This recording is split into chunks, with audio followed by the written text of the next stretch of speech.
The future is green. And yes, green does mean sustainable, but we're talking about the green, known as cannabis, hemp, ganja, weed, and a plethora of other names if you want to keep it small. But the world of cannabis is much bigger than smoke and mirrors. I'm Kendall, the farm plug. I'm Antoine Mordican. And I'm Dr. Snap. And this is Growing the Green.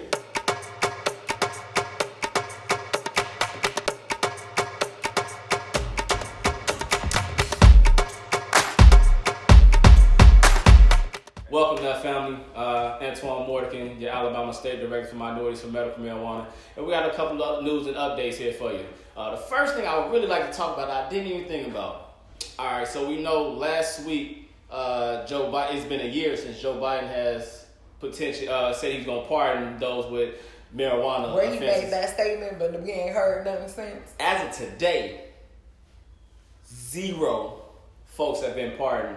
Trump pardoned more people than that. Keep going. Man, we got none currently that's been pardoned when it comes down to marijuana here in the United States on the federal level, whichever level Biden claimed he can do his work. But in other news, in the state of Georgia, the Georgia Pharmacy Board is now allowing pharmacists to sell medical cannabis in the state of Georgia. And now that is a pretty big deal. Because from my understanding, no pharmacies wanted to touch medical cannabis in any form or any way. Why? Why did they not want to be involved? For one, it's a lot more work. For two, it's still a fairly illegal commodity. You know, narcotics as they want to say. So they typically don't want to touch it. It's because it's still as a Schedule 1. It hasn't been rescheduled as of yet. I would also like to revisit that conversation as well because I learned a lot. But it hasn't been rescheduled yet, so none of the pharmacies want to touch it. And Georgia's actually the first state that's going to be doing anything like this. No other state has a pharmacist board that was willing to touch medical cannabis. So Georgia's one of the first states that's going to be rolling this out. Kudos to y'all. I'm not 100% sure on what that looks like, but I know it took a lot of work and a lot of money to be able to get that done. So shout outs to y'all. Hopefully y'all able to get y'all medicine as soon as possible. And be able to, provide and serve the symptoms that you guys are dealing with out there in Georgia.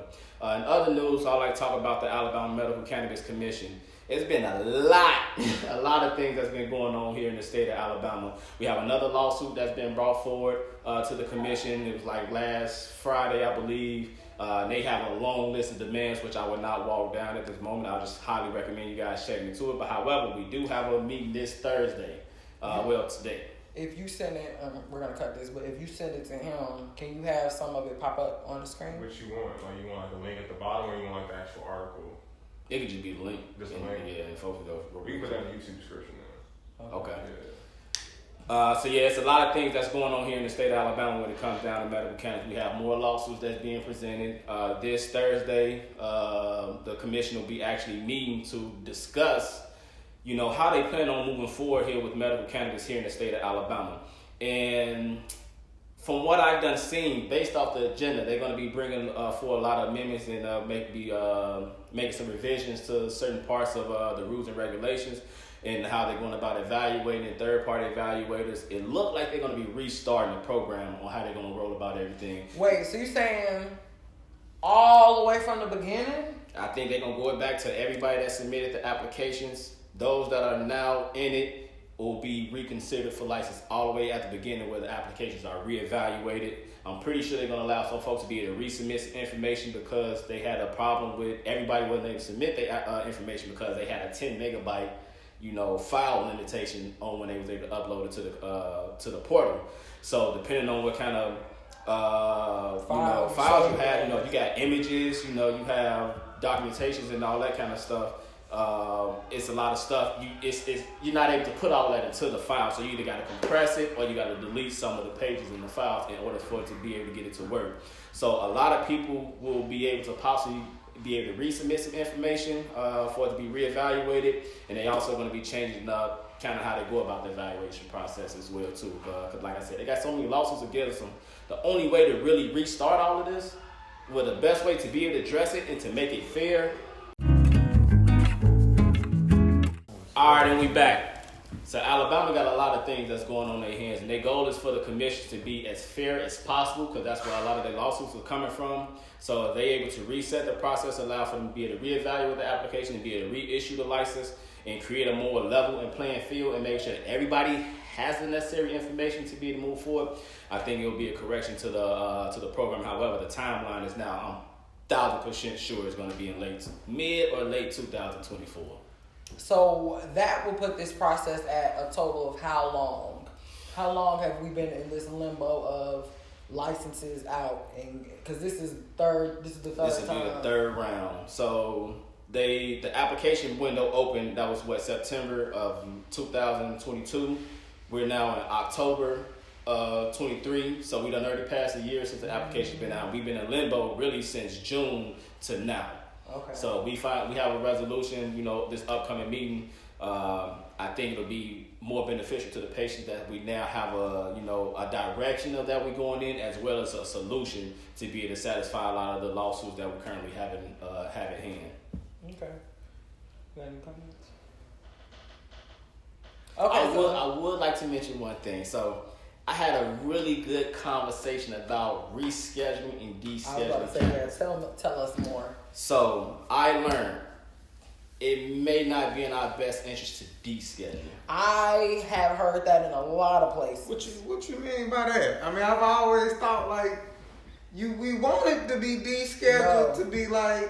So Dashida Dawson, shout out to Dashida. She going crazy as the New York administrator. Basically, she over that cannabis program. But when we featured her for CannaKwanzaaCon a couple of years ago, one of the things that she said was that if we don't legalize right, then we don't need to legalize at all. Because what we're seeing, and if this is what you're talking about, if it gets descheduled, then all, like the same issues we're facing right now in the medical industry, it's a game of power and resources. If you got the resources, if you can pay to play and you can afford to wait, then you're going to be the one that gets it. If we just deschedule it and open it and make it a free-for-all, it's going to be even more inaccessible to our communities. Not only that, you got people who are in jail. Then it opens up the question, like, what about reparations? You know what I'm saying? For people whose entire lives have been thrown off. So if we just deschedule but don't address all these other things, that's not necessarily a just or equitable transition.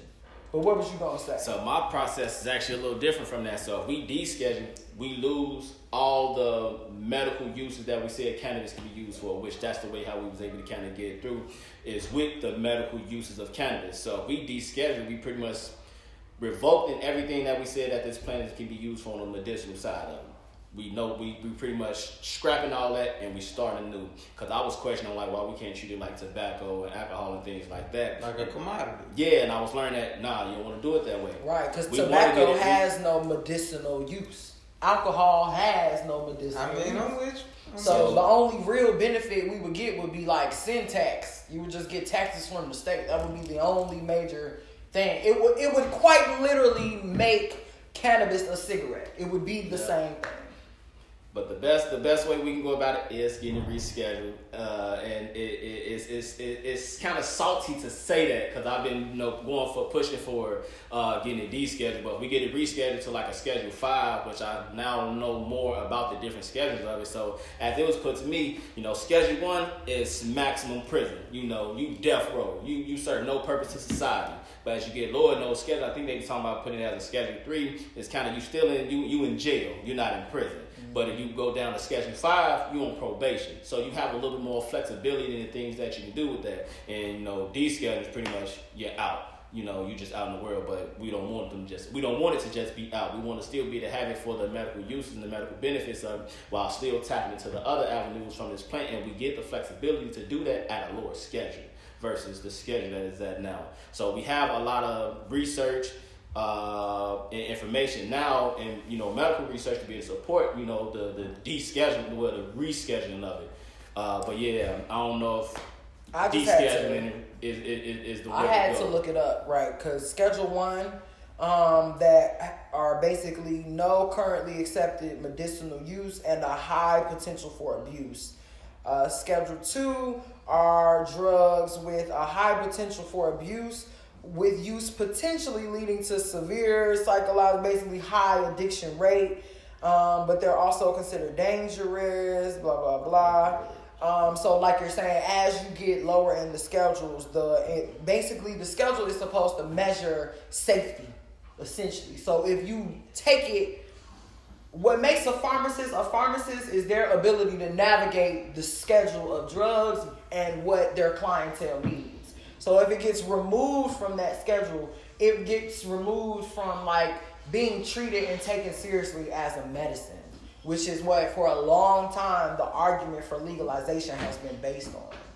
So it kind of, I mean, it would set things back, and in addition to setting things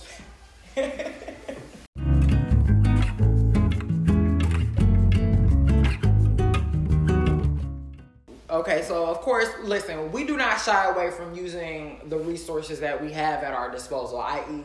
cell phone, internet, Google technology. So I just wanted to look it up and get a better understanding of like how exactly does cannabis, compare to other schedules, right? So I went through Schedule 1, I went through Schedule 2. Schedule 3, again, it talks about moderate to low potential for physical dependence, and they give the example of, this is crazy. Schedule 2 consists of Vicodin, methadone, fentanyl, oxycodone, and Adderall, and Ritalin. That's Schedule 2. So right now, cannabis is Schedule 1, which means it's considered more dangerous than fentanyl.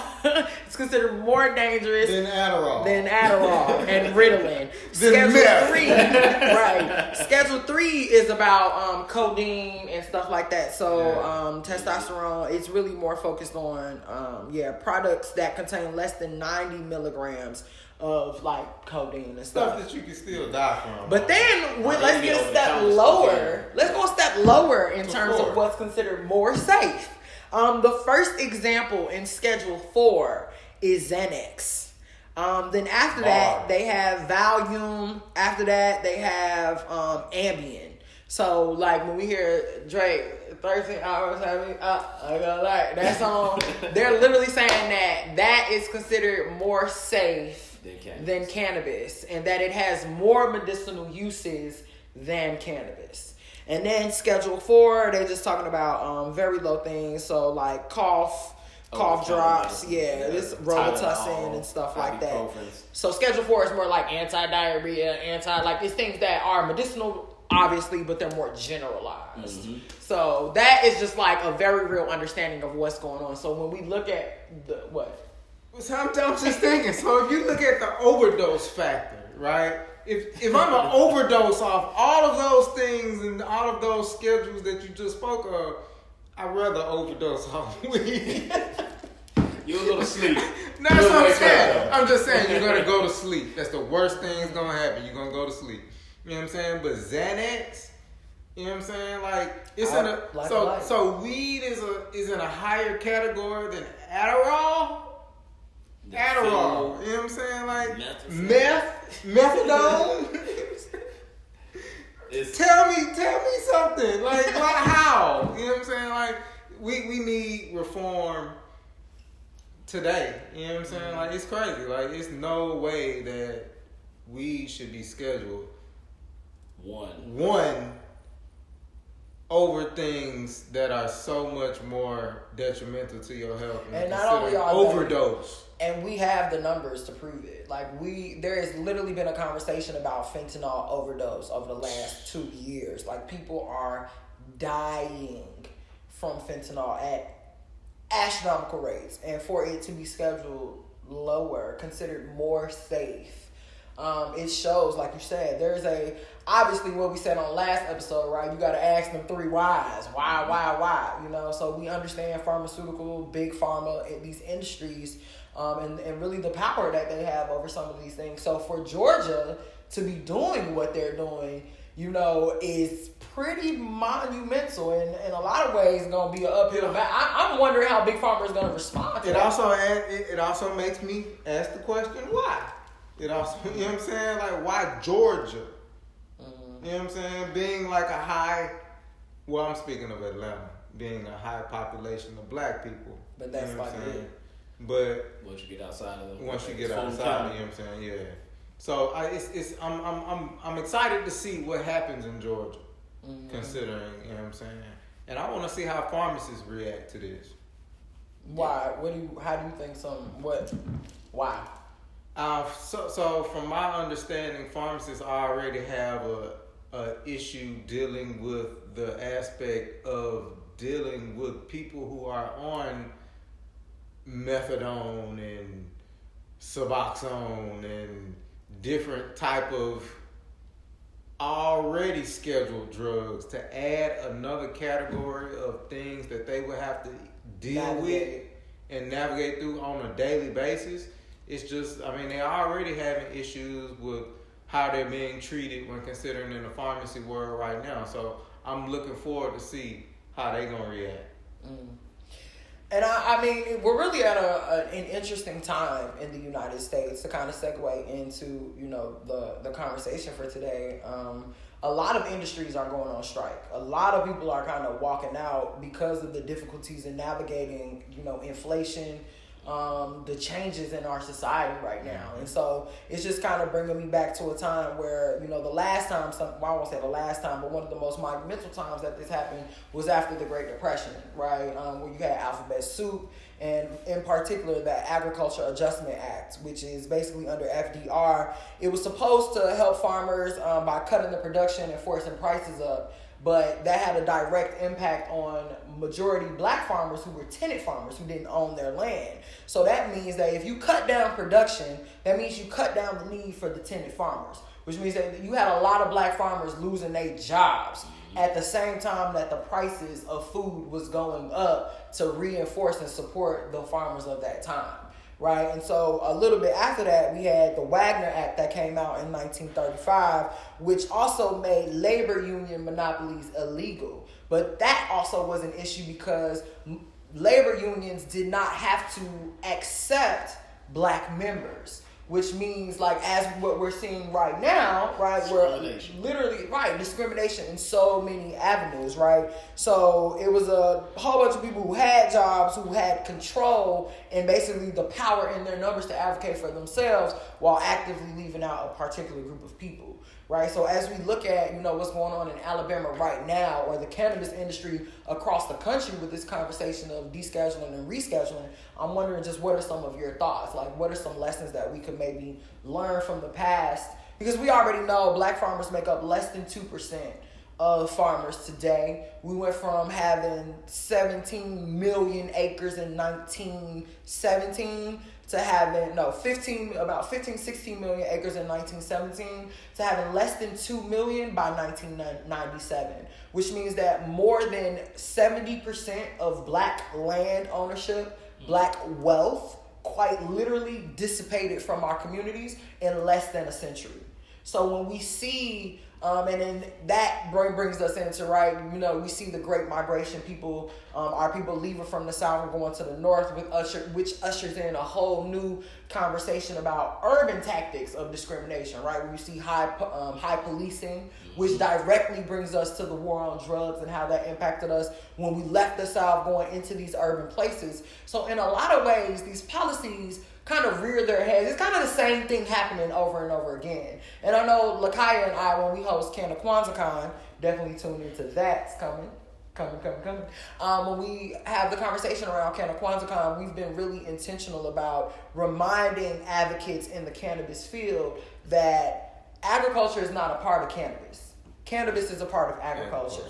And a lot of the issues that black farmers have been facing for literal generations are some of the same issues that y'all in the cannabis industry are facing right now. People playing with the policies, people playing with with quite literally the policing of the policies and the enforcement, and even playing with the money for the people who are on the front lines trying to break into this industry. There are so many hurdles against them, right? So, what are your thoughts on that? I think the biggest thing that we can kind of learn from us as our previous generation is do a better job at organizing and unifying ourselves when it comes down to certain things. So as we get into the topic later on today, about lawsuits and discrimination from the USDA Department of Agriculture, a lot of that was able to happen because we wasn't able to really share information with each other. If they was treating you wrong, I may not knew they was treating you wrong. I just know my relationship with them, and then I got Farmer Bob that's across the road that's getting all the things it is that his need. But I know my application is taking, 8 months to get processed, and his got processed in a month. I talk to you, let's say I'm in North Alabama, you here in South Alabama. How they treat you down there, but during that time, it was a communication barrier. Now we have all these, these tools at our dispense to be able to communicate and more better organized and be able to share information better. We should not be allowing folks to treat us this way. It's already documented that discrimination is a problem. And the fact that we have, bills and laws that's being constructed to be able to try to correct some of those discriminations that folks are suing the USDA or the Department of Agriculture, I can't remember which group it is, for them trying to correct some of their wrongs. So it's like, I hate to say it, but racism and bigotry is what's going to always drive us to the ground. Even if it's in support of, the fair skin's benefit, if they feel like black folks are getting anything, that is a problem. And now we have to figure out a way how we better organize with each other and funnel our resources amongst us, or create our own banks to be able to fund our projects and give us our loans, versus having to go to these other institutions that don't really want us to win. If we go into, let's say... Hold on. There is a mug.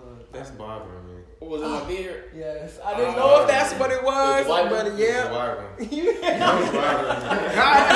Whole time he was talking, I'm like, man, I want to stop him. I don't want him to see this and know that we was looking at his beard. I was like, no, we gotta, yeah. But yeah, keep going. I think it's important now, especially as Black Americans, that the amount of wealth and resources that we have at our disposal, our spending power alone, we have to create our own infrastructure to be able to support what it is that we want to do. We can't keep going. Well, of course, at a certain point, we're going to run into that wall. However, we continue to stand up our own institution, our own funding, and our own foundation to be able to support the things it is that we need to do that serves our purpose. We can't keep relying on the folks that have constantly discriminated against us and that don't want us to win. I use myself as an example as a young black engineer. When I was first coming in, man, they ain't want to give me no kind of nothing. They ain't really want to teach me anything, but best believe that's the instruction manual right there. Let me get that. I'll figure out everything else. You ain't got to talk to me about it. I'll get out in the field with the guys. I'll get my hands-on experience with it. You ain't got to walk me through nothing. Just give me the book it is that I need. Make sure it's the same book it is that you got, and I'll figure the rest out. Mm-hmm. But it's that kind of discrimination where somebody else will come in, they'll pick them up under their wing like, I got you. Mm-hmm. I'm going to show you this is that. You tricks of the trade. They'll show you everything, but unlike us, we have to figure a lot of that out on our own. But we have historic information now from our ancestors that have been through the motions. I honestly feel like we in a stop and repeat kind of situation. We dealing with the same problems our ancestors was dealing with. How is that possible? How are we constantly allowing for us to be mistreated and discriminated in this way and pretend like it's okay? It's cyclical. It's definitely cyclical, and it's making me think of, like, you kind of touched on it, like the Pickford Act, right? Like when black farmers collectively came together to sue the USDA for discrimination, and even the window that they sued for, it was only for a window. It was like a 10-15 year window between the 80s and the 90s. And to even get involved in that lawsuit, you had to be able to prove that a white farmer in a position similar to yours got things that you didn't get. So what that means is that you a farmer, I'm a white farmer across the street. You gotta come to me and ask me for my information and my files, and I have to share that with you for you to be able to prove that you were actually discriminated against. That was the first round of the lawsuits, right? That obviously took so much time that it ended up having to be a second round. Right? And in the second round, there was an issue because you had basically a lot of the people who weren't able to get in the first class action lawsuit. They opened it up again, and a lot of people heard about Obama, because I think in his second term, he awarded some farmers and stuff like that. But there were a lot of farmers that got left out of both of the class action suits. The class action suit didn't even account for the real movement in discrimination, which was like the 60s and the 50s, and where we actually had a bulk of land. And then again, having to be able to compare to someone else. And then in addition to that, right, I love this article. It's by Nathan Rosenberg, and it's on The Counter. And it talks about how the USDA distorted data to conceal decades of discrimination from black farmers. An investigation by the counter found that the USDA promoted misleading data to depict a fictional renaissance in black farming. That narrative falsely inflated the department's record on civil rights and ultimately cost black farmers land, money, and agency. So in this article, misleading data. They gave misleading alternative facts. Data. So the way that they did it, right? So at the end of Pickford 2, you basically had the Office of Civil Rights become established, right, in the USDA. The brother that they put in charge of this office said that when he got in there, he went to a coat closet and found literal forms of people formally acknowledging and turning in complaints for discrimination in a closet that hadn't been touched open or anything in years, right? So basically the question becomes, how can Secretary Vilsack, the person who's over the USDA, there for a long time he was going around saying, oh, well, we've been helping farmers. It's more farmers. I don't know if y'all remember, for like a year or two, they were talking about how black farmers were on the rise.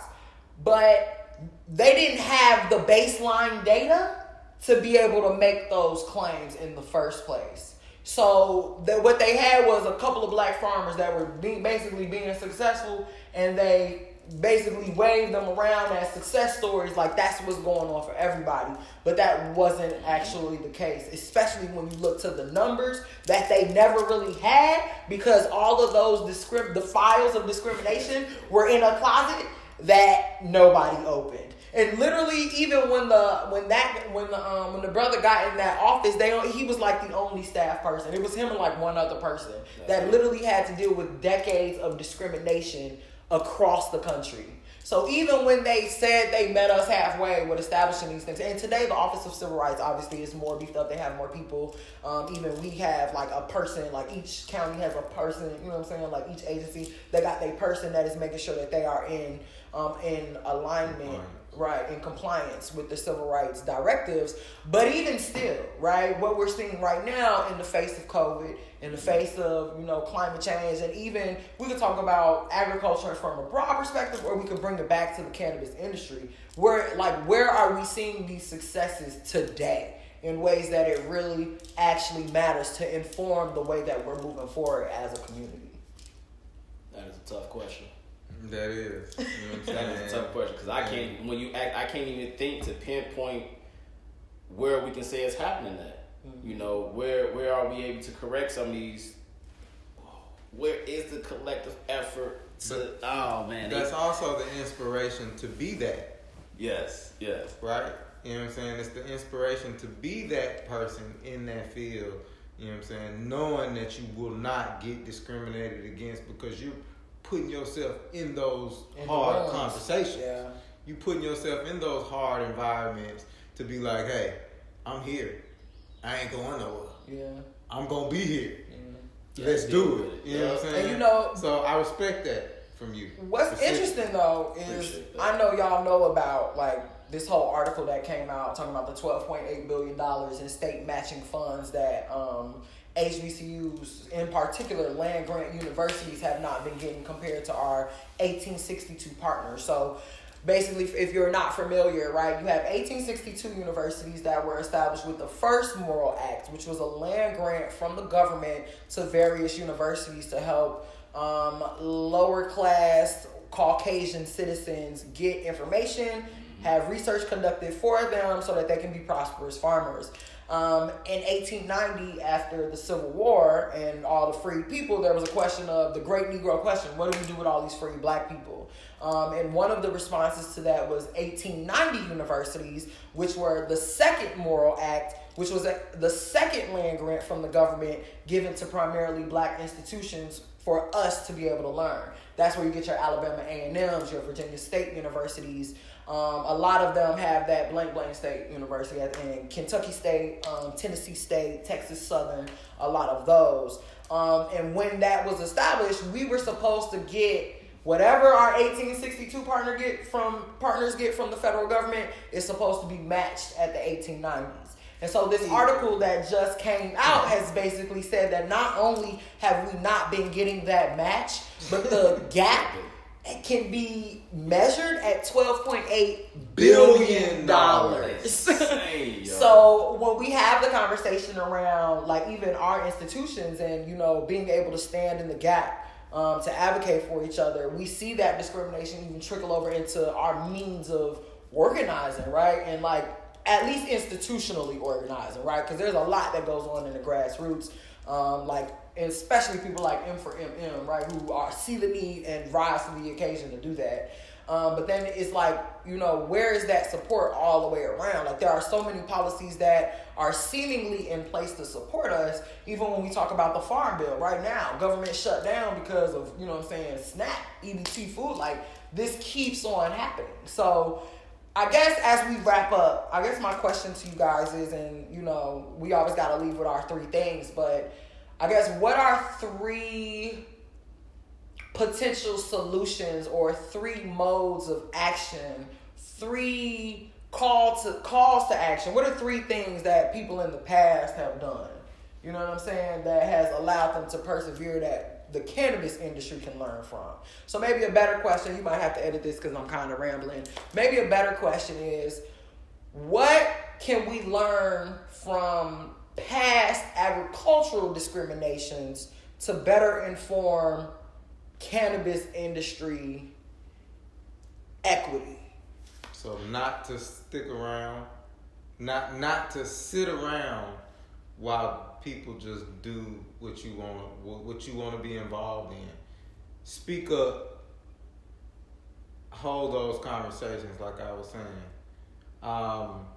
and just be a part, just be involved, be in the mix of everything that's going on. I will second what you just said. You know, speaking up, having those tough conversations, connecting with those that may not quite understand your point of view, because they would never understand your point of view, but having those conversations with them so they can be more, they can empathize with kind of where you're coming from. Because a lot of the walk of life I walk, I can expect, you know, one of my peers in the engineering space that may graduate from a University of Alabama, Auburn, to understand, you know, what it is that I do. So you got to have those conversations with them as well. Man, it's big. You got to get involved in the process. Don't let nothing shake around you that especially directly affects you and just be like, I'm allow for them to handle it. It's going to be okay. Nah, we not doing that no more. We're not doing that no more. And third, Alabama now have a new district congressional. Have to get out here and vote. You must get out here and vote. Whatever it is that's going on around you, I don't even care. This is the year you get out and vote and participate in your legislative process and start in this historic effort as we continue to roll over a lot of these things that have been systemically put into place to oppress black folks, to oppress brown folks, you know, any of that. We have to be able to combat that stuff. We have to equip ourselves with the tools, and the first tool is your vote. He be snapping with that, bro. He be snapping. Wow. I mean, my first one, I'm gonna have to follow up. I agree with that. Like, you know, I think our generation, millennials, but especially Gen Z, you know what I'm saying, have been super dissuaded in, you know, considering voting as a powerful thing. But from a very foundational standpoint of like sovereignty, having conversations about owning your body and owning your personhood and having ownership in your community, to be able to participate in a democratic process that allows you to be heard is essentially, it's part of your duties as a free person. Mm-hmm. And, you know, there are a lot of excuses that we can have, but at the end of the day, to not be involved in something that shapes your reality, whether you like it or not, we're in a time where you can't really, that's not going to work. So my first thing would be to get involved. Yeah, so I definitely think that to follow up with that, Antoine, like that's important, right? Being civically engaged and allowing your sovereignty to speak for itself by the way that you show up and get involved. I guess my second takeaway would be the power of showing up, which may not always look like voting. Sometimes it looks like being in the room. Sometimes it looks like finding that other one black, brown person and just creating space to build community. Because if there's anything that our ancestors taught us, through the freedom rise, through all that organizing in the 60s and the 70s, is that we need each other.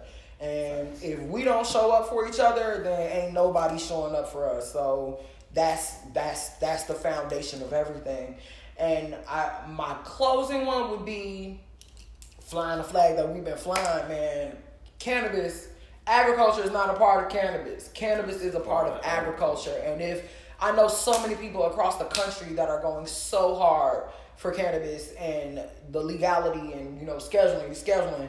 And I just really, really want and hope and wish that we understand the history and how agriculture, black farmers have been fighting this fight for a very long time, and they are getting tired, and they are elders, and they are transitioning. And so if you feel passionately about the cannabis space, you really feel passionately about agriculture.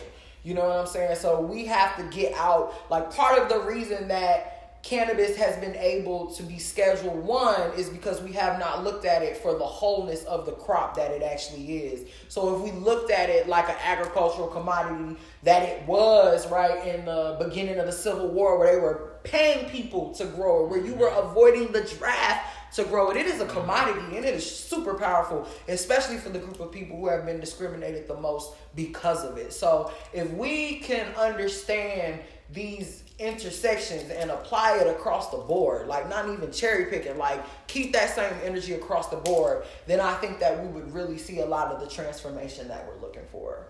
And I said all that to say that no one can grow the green alone, right? It takes a community that's willing to learn together and sow seeds of growth. And those are the seeds that we plan to keep growing here at Growing the Green. Wait. I got a nice one for y'all this week. For this jam of the week, okay, we have my great brother, YK Soup. He's from Chicago. I believe he's from the East Side. Alabama, East Side crazy. Alabama A&M alum, man. He's got this phenomenal new tune for us called Dig That. It's an amazing song. I hope y'all enjoy it.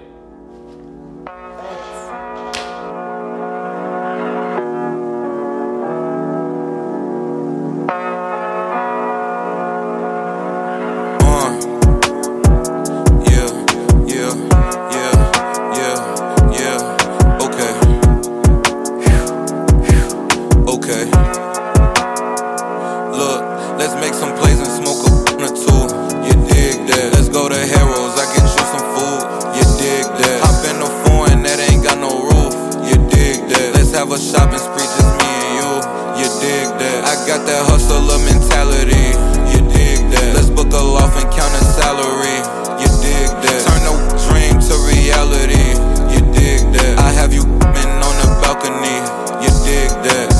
Play, catch her wave, set her way, better lame, never big, crooked letter, UP, E forever. My hustle like Money Mitch, I get it in any weather. Familiar with old man, I really be with the stuff. My grind, still in my prime, I really been making my hottest.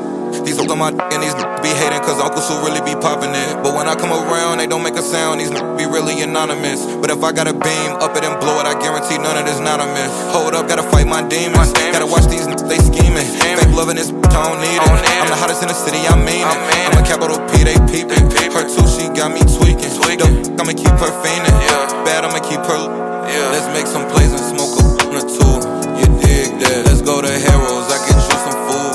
You dig that. Hop in the foreign that ain't got no roof. You dig that. Let's have a shopping spree, just me and you. You dig that. I got that hustler mentality. You dig that. Let's book a loft and count a salary.